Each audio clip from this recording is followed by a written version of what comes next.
Hello, mayong buntag mga kaigsunan. Doon sa tayo karoy pagsaba-sabaan mga kaigsunan, no? Dili ni kay pagsaba-saba para kang mahimo madunggan sa uban nga wala makadungog mga kaigsunan. Busa atong impisahan ng atong mga paghisgutan mga kaigsunan. Ari ta basa mga kaigsunan sa Marcos 11. Kapitulo 11, versikulo 12 hangtod sa 14 mga kaigsunan atong basahon para atong maibalaan mga kaigsunan. Sa sunod adlaw samtang namalik sila gikan sa Bitanya, gigutom si Jesus. Nakita niya sa layo ang usa ka kahoyng igira nga nanahon pag-ayo. Misulod siya, miduol siya sa kahoy aron pagsusi kon may bunga ba kini. Apan sa pag-abot niya nga dahon na lang ang iyang nakitaan, kay dili pa man karonting bunga, no? Sa 14, mingon si Jesus sa kahoyng igira, sukad karon wala nay makakaon sa imong bunga, o nakadungog niini ang iyang mga tinunaan. Na gamantay mo mga kaigsunan nga gitunglo niya ang kahoyng igira, sukad karon dili ka na mamunga ug wala nay makakaon niya na. Mao sa nay nahitabo sa mga babae nga mabdos mga kaigsunan, no? Tung dihang gusto sila mukaon niya, sabi na dili nila makaon, dili nila makaon ng ilang gusto. Murag pangala nila mga kaigsunan. Ngun ana siya mga kaigsunan, mamatay sa nang bunga ha. O kung dili siya mamatay ang bunga, mga tagak ra na siya iyaha. Kung dili sad mga tagak iyaha, muaslom ka ng bunga ha. Matingala lang ka kung makakaon ka sa laing mga adlaw. Nganong aslom man ni? Kung kana siya gipangalaan na siya. Kanang tungod sa kasing-kasing niya bang gusto siya mukaon ng mga mabdos. Muna siya hinungdan ng mga kahoy nga wala na ilami kaunon kay ngano napangalaan na siya, natunglo siya mga kaigsunan. Nguna na sad ang tao mga kaigsunan kung maigo sa tunglo, maluya sad mga kaigsunan. Muna magbantay kita mga kaigsunan, no? Kuan nga dili ta kinahanglan nga magdepensa ta sa atong kagalingon, wad-o na to tong mga salapay. Kung tunglohon ta dili ta maunsa, no? Kay naaman nato ang gahom sa atong makagagahom, no? Sige, sa sunod mga kaigsunan, ari ka sa ubos sa 20 mga kaigsunan sa Marcos gihapon. Sa Marcos,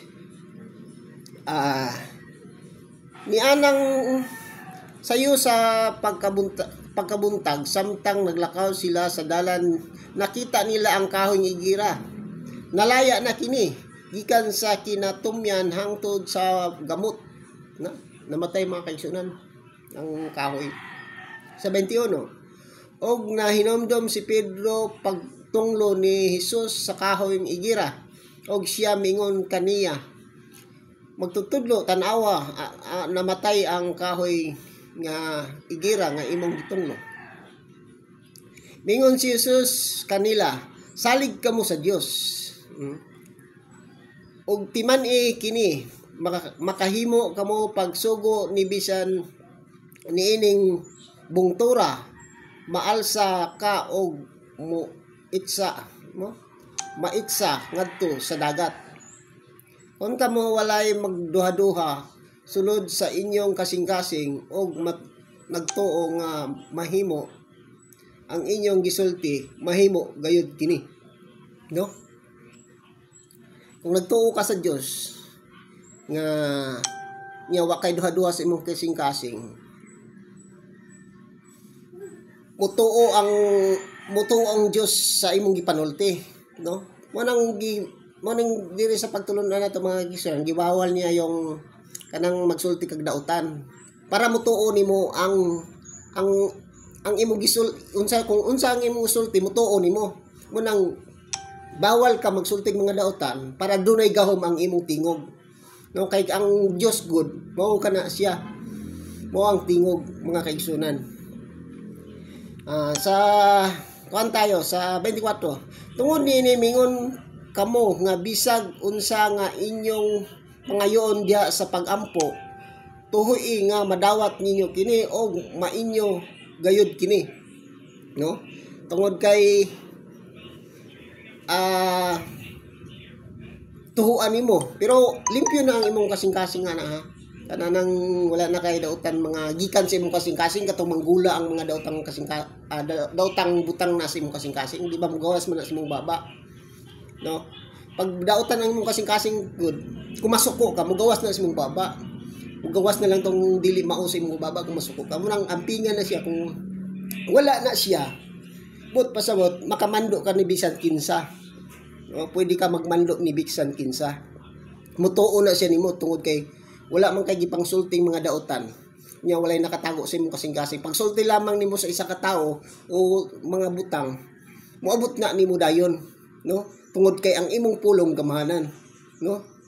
Pulong sa Ginoo, no? Ang pulong nimo nga naa sa imong kasing-kasing inigawas ana gamahanan na siya, no? Mo na mga kaigsunan. Sa 25 mga kaigsunan, ining tindog ninyo aron pagampo mo na siya kaniha. Tinigtindog ninyo aron pagampo adunay kamoy kayugot batok kang bisan kinsa.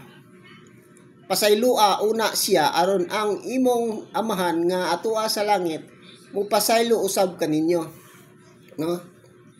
Dili sad day mo salir ang imuhang gahom sa imong tingog kung napaday kay nasilo sa imuha, no? Nakasala ka sa iya ha. But pasabot nasilo nimo sa imong inistoryahan, no? Kanang nasilo siya pag nasakitan sa imong panulti, no? Kung nakay mahinumduman daw ni ana adto asa siya pangayo sa pasaylo. Kay kung di ka mangayo pasaylo, dili mo salir ang imuhang mga pagampo, no? Dili mo salir ang imong pangayoon o pangayoon nimo muadto ka sa laing tao mangayo ka kun dili siya mo salir. Kaya ano, do naman kay sala. Kanang nasilo nimo. Mo to imong sala na kay tawo nasilan, no? Mo na mga igsunan. Mo na siya pinaka nindot nga pagtulunan nga ang usa ka tawo do na day siya gahom, no? Do na siya kapangyarihan or gahom kung kini ang imong itambod mga kaigsunan. Pero di ka mo tuan no? Kay ang uban di man mo tuo. Pero nituo siya nga kung ang mabdos mooy mangala tinuod ang mahitabo, no? Pero maora ni siya nga pagtulunana. Maora ni siya nga pagtulunan ng mga igsunan, no? Manang kamo na mo kung gusto mo basa ako manggilitok ang mga bersikulo kaniya. Basa ako anan lang niyo na sa Marcos 11:12 14 hantod 20